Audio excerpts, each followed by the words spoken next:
Cat needs a home. The life of a hermit crab isn't so bad. They live near the seashore and they bask in the warm sun. They bathe in the salty sea and they play in the surf. The views are great too. Sunrise and sunsets can be pretty spectacular.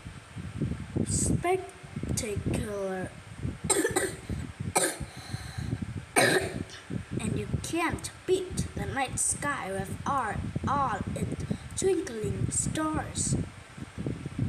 But for one hermit crab, life was not so great. You see, Cap was a hermit crab of spectacular proportions. You might think that being the biggest crab on the seashore had its advantage. However, for Cap, the advantages were few and far between.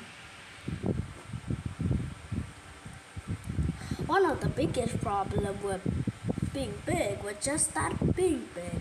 Being big made it easy for hungry gulls to spot Cap as they hung like kites in the stiff sea breeze. But there was a bigger problem. Cap could not find a home that was big enough for him. Hermit crabs live in the scary shells of snails. As a crab grows, it moves out of one shell and into a bigger one.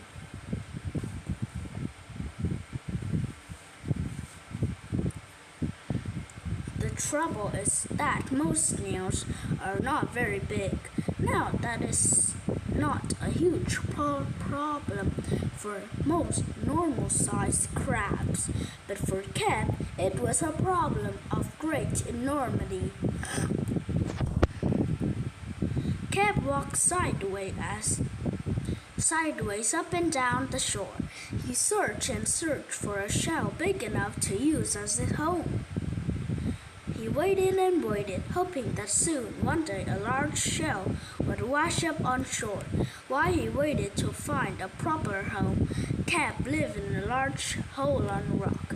Now the hole was a fine home for the most animals, but it was not a proper home for a hermit crab. Whenever Cap wanted to go out, he felt naked.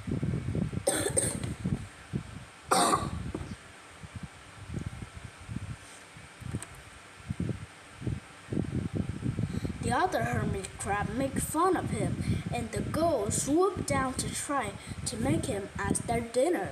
Cap always managed to escape the gulls, but the teasing from other crabs hurt the core of his feelings.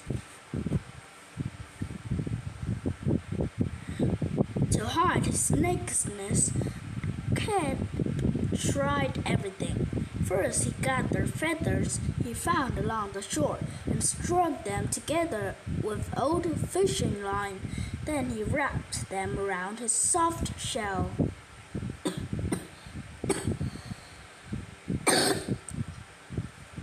But the other crabs thought he looked silly. "Look at Cap now," they said. "He thinks he's a bird. The next thing you know, he will try to fly." Cap's feelings were hurt even more. He threw off the feathers and returned to his hole in the rock. Next, he gathered seaweeds and wove it together to make a fine-looking suit.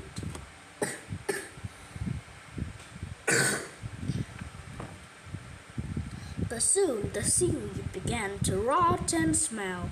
The smell was so bad that not even Cap could stand it. So he threw away his seaweed suit and returned to his hole in the rock. Peering out of his hole one morning, Cap noticed something strange had washed ashore. He crawled out of the hole to take a closer look. As he got closer, he could see it was a boot, and a very fine boot it was. The boot was bright blue, which was Cap's favorite color in the world. He had always admired the blue starfish in the tide pools, and he thought that blue crabs were the most handsome of all crabs. He had looked for blue snail shells for a home when he was a smaller crab, but he had never found one. Cap examined the boot more closely. It was made of rubber and would be perfect for stormy days when the cold wind and rain blew off the sea, and on the toe of the boots were two large eyes. Aha, thought Cap. These eyes were surely scared of the swooping gulls.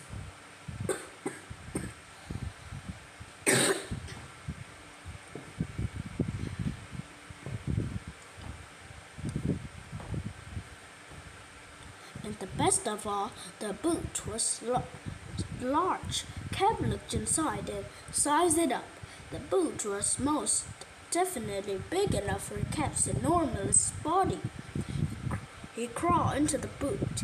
It was a perfect fit. Cap struck it down to the shore, wearing his new home. The gulls were frightened by the two large eyes looking up at them.